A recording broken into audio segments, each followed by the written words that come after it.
अस्सलाम वालेकुम, आदाब। मैं हूं खलील फरहत। 8 फरवरी की स्पीड न्यूज़ में देखते हैं 25 अहम खबरें। इसराइल के शहर तेल अवीव के रेशियोन लितिसियोन में बहुत ही खतरनाक धमाका होने की खबर। इसराइल ने धमाके की खबर फौरी कर दी सेंसर, सामने नहीं आ पाई तफसीलात।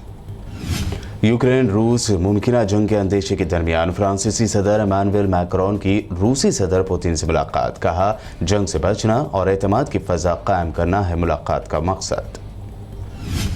अमेरिका में एक और सियाह फार्म बना पुलिस का निशाना। मिनेसोटा सूबे के मिनियापोलिस शहर में पुलिस की फायरिंग से हलाक सियाह फार्म कोका की हिमायत में लोगों ने किया एहतजाज।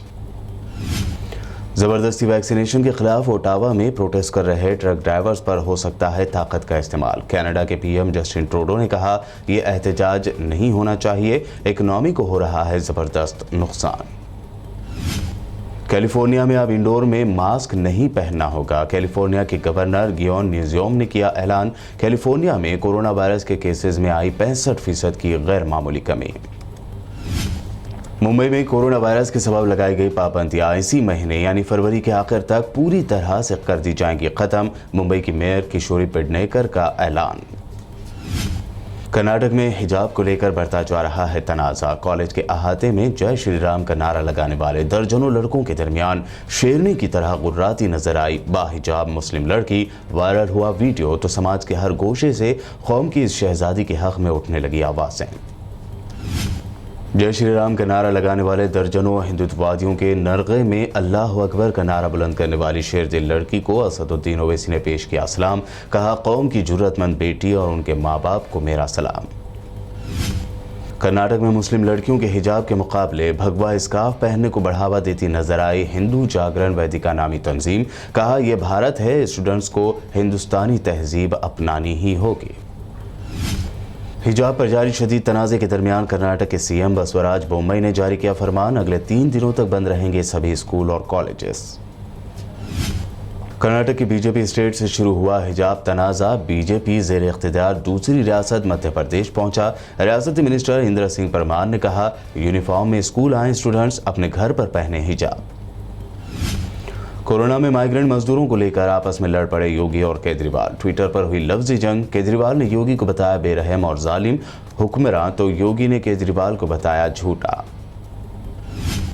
कोरोना दौर में कांग्रेस ने दिया माइग्रेंट को फ्री टिकट, इसलिए यूपी, पंजाब और उत्तराखंड में फैला कोरोना। पीएम मोदी का इल्जाम। प्रियंका गांधी ने कहा, मोदी चाहते थे माइग्रेंट्स को बेयारो मददगार छोड़ दिया जाए, मोदी ने ही रैलियों के जरिए बढ़ाया कोरोना।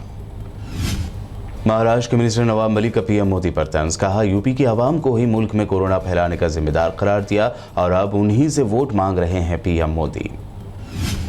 यूपी में बंगाल जैसा होगा एक तरफा चुनाव और इख्तिदार में अखिलेश यादव की होगी वापसी। ममता बनर्जी का दावा। साथ ही बीजेपी को नफरत और तकसीम करने वाली सियासत न करने का भी दिया मशवरा। आम आदमी पार्टी कन्वीनर अरविंद केजरीवाल ने बीजेपी को बताया शैतान। कहा, मुझे सियासत करना नहीं आती। पीएम मोदी ने ही कोरोना पर मुल्क की आवाम से झूठ बोला।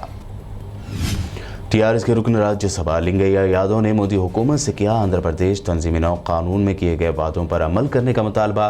कहा, मोदी सरकार ने 8 सालों के बाद भी एक वादा पूरा नहीं किया। टीआरएस एमपी जी सुखेंदर रेड्डी ने मोदी हुकूमत पर लगाया साउथ इंडिया के साथ भेदभाव का इल्जाम। तेलंगाना को फंड्स में की गई कटौती, तेलंगाना से किए गए वादे भी कर दिए गए नजरअंदाज। तेलंगाना के जिला आदिलाबाद के एमएलए जोगू रमना ने मोदी हुकूमत को दी धमकी। कहा, जिला आदिलाबाद की सीमेंट फैक्ट्री का दोबारा अहिया नहीं किया गया तो तहरीक में पैदा की जाएगी शिद्दत। मुकाम पर सेल्फी पॉइंट का किया इनॉग्रेशन। तेलंगाना के वजीर आला केसीआर 11 फरवरी को करेंगे जिला जनगांव का दौरा। कलेक्ट्रेट कॉम्प्लेक्स के साथ साथ टीआरएस पार्टी ऑफिस का भी करेंगे इनॉग्रेशन। मिनिस्टर सत्यवती राठौड़ ने लिया इंतजामात का जायजा। तेलंगाना वक्फ बोर्ड चेयरमैन मोहम्मद सलीम की प्रेस कॉन्फ्रेंस। शाहमीरपेट के मोहजा याकूतपुर और केशवपुर में एक 400 साल कदीम कुतुब शाही मस्जिद के शहीद किए जाने पर कहा, कातियों के खिलाफ दर्ज किया गया है क्रिमिनल केस। उसी मुकाम पर दोबारा तामीर की जाएगी मस्जिद। शामीरपेट में मस्जिद को शहीद किए जाने के वाक़े की मौलाना मोहम्मद हुसामुद्दीन सानी आकिल जाफर पाशा ने की शदीद मजम्मत। वक्फ बोर्ड चेयरमैन को ठहराया जिम्मेदार। अपने असरदार परफॉर्मेंस से ऑस्ट्रेलियाई दौरे में शामिल होने वाले हैदराबाद के होनहार फास्ट बॉलर मोहम्मद सिराज का छल का दर्द। कहा, एक आईपीएल खराब हुआ था तो लोगों ने दे दी थी वापस हैदराबाद जाकर ऑटो चलाने की सलाह। सोने चांदी की बढ़ी कीमत। 24 कैरेट का 10 ग्राम सोना हुआ 49,530 रुपये, तो चांदी की फी किलो कीमत हुई 65,100 रुपये। ये थी अब तक की अहम 25 खबरें। BBN चैनल को सब्सक्राइब और इस वीडियो को लाइक और शेयर ज़रूर करें।